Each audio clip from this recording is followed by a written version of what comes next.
Canucks focused on doing tonight to build off of a strong defensive effort and get 2 points? Yeah, obviously building that, I think we played good overall. I didn't like our start, but after 10-15 minutes after the first, I think we played a good solid hockey after that. What does it take within the group to get back to being better from the start? I think just to make sure everyone's ready from when puck drops later, and just like being ready from the start and not see what they do and then react to it. It's like just take control of the game right away. Is that something you guys talked about together as a group of players? Yeah, we talked about it together. The coaches addressed it as well that like we gotta have better starts. I think overall our game's been up and down, but I think if we have better starts, it will definitely help us. There's going to be games you're not going to have your legs at the start, though, Elias. So Yep. those games you just try to keep it to the outside until you kind of catch up. Yeah, I mean, when you don't have your legs or whatever, you just gotta be smart with the puck. You can't just, I don't know, accept defeat or whatever.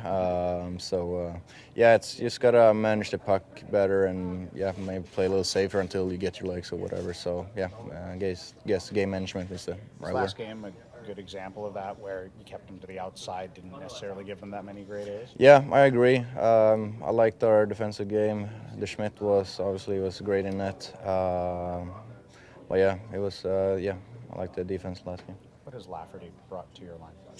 Speed. He's very good on forecheck. He wins battles, gets me the puck, gives me space. So it's like he does all the dirty work.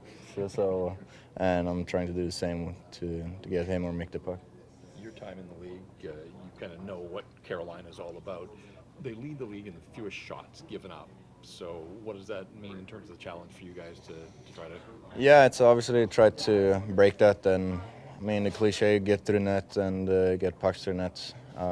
Not just shooting for the sake of it, but we got to make sure to have net presence, then shoot, because then chaos can happen and we can get a garbage goal, whatever. But it's understanding, respecting your opponent, but respect him in the right way. Elias, when he's having a lot of his goal-scoring success coming down on like his downhill side, on that left side, you're a guy who's thought a lot about shooting and played with Quinn more than anybody. What are you seeing in terms of how he's attacking goaltenders from that downhill side? Yeah, I mean, he's whenever he gets the puck, he's constantly looking to make a play. If it's fake shot going down the board or fake shot over or go along the blue line. So he's got a big arsenal with a lot of moves, and he's definitely shooting a lot and more this year, and the goals are showing it. How much improvement have you seen in his shot over the last few years? I mean, it's more accurate. I think it's harder too. He's been putting a lot of work and effort into that, so I think it shows all the scores, all the goals he scored this year. What do you think we're seeing in Hoagie right now, too? Just the confidence, guy that's playing with a fair bit of confidence?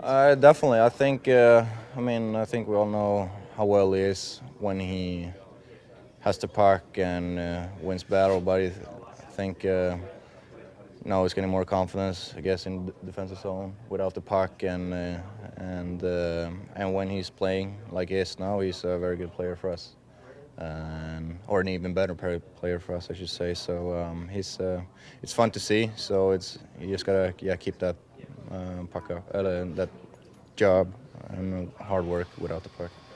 Rick, can we just start with lineup? Demko go back in goal? Yeah.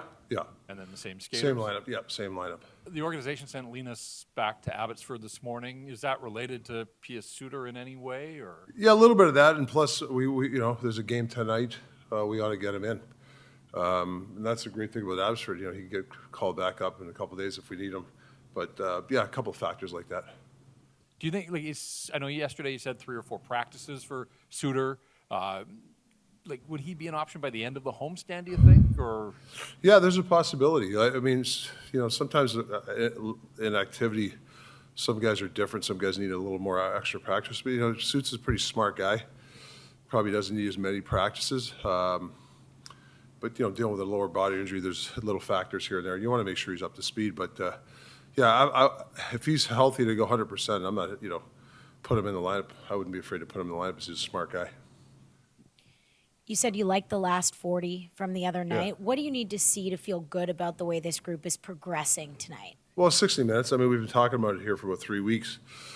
A full, complete game where we can, after the game, everybody's like, obviously, everybody wants the results to win, but it's more the process of the game, right from the start to the end. Can we put a full 60 where we're dialed in? That's really kind of has been the message last couple of days. The 60-minute hockey, starting on time, and there's things that I can do to help the team, and the coaching staff. Maybe less meetings, more attention to detail and other things. Not too many. Don't give them too many points. So I got to take it upon myself to. I got to switch up myself. I got to help the players out. But I always feel as a player when I used to play, I hate being that guy, but just maybe get in the game with a hit or like like some kind of. It doesn't always have to be contact, but maybe just if I'm a forechecking guy, tell the defense, put it in my corner to start the game.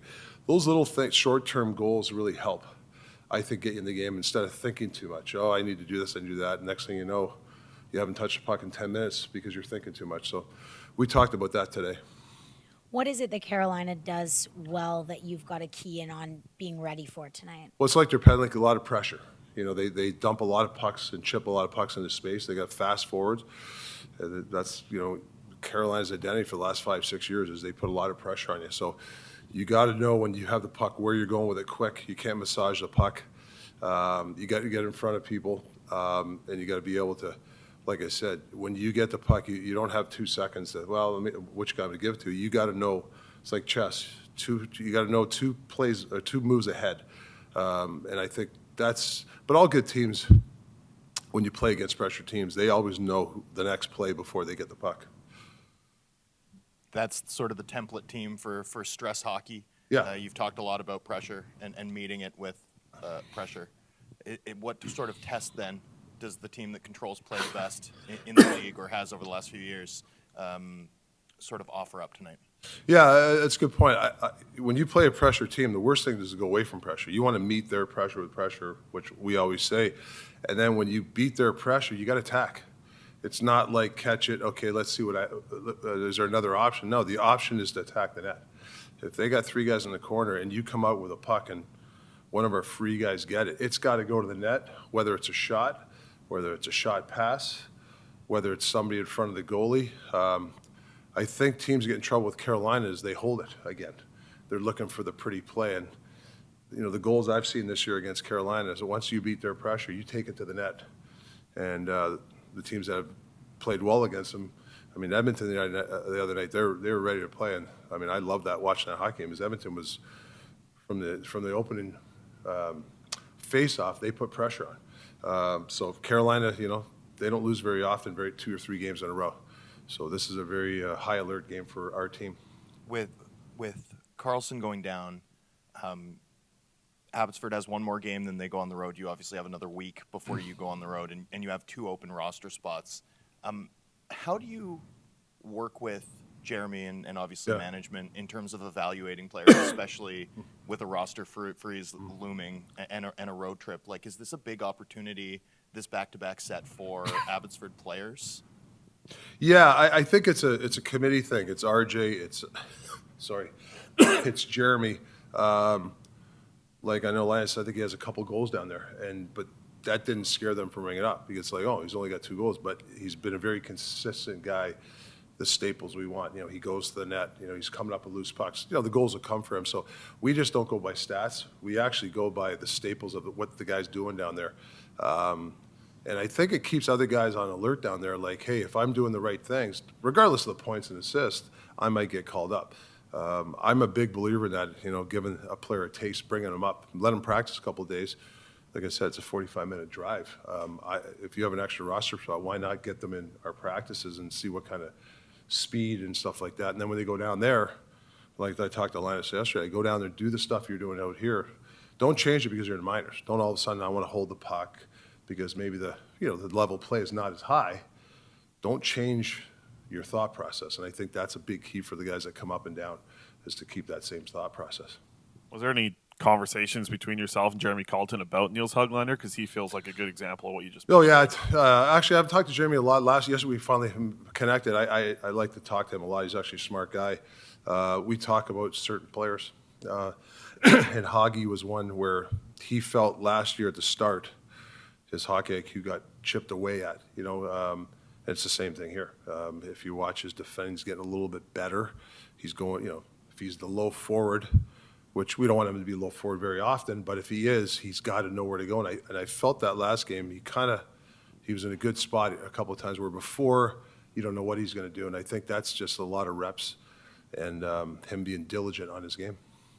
Have you seen Quinn kind of step up to the plate a little bit more and take more shots this season and be a little bit more aggressive? Like, it feels like at 5-on-5, there are times where the team needs a little bit of a jolt, and it feels like he's that guy to kind of make it happen from the point, almost like a set play, like a football play, almost like he knows that he needs to get the puck on net, whether it's him or somebody else. How much do you see him doing that more this season? Yeah, a lot more. I mean, he's developed his shot. His shot's so much better than last year. He worked on his game, but for me as a player, when you play with him, when he beats a player up top, usually another player has to leave their position to whether block Quinn's shot or confront him.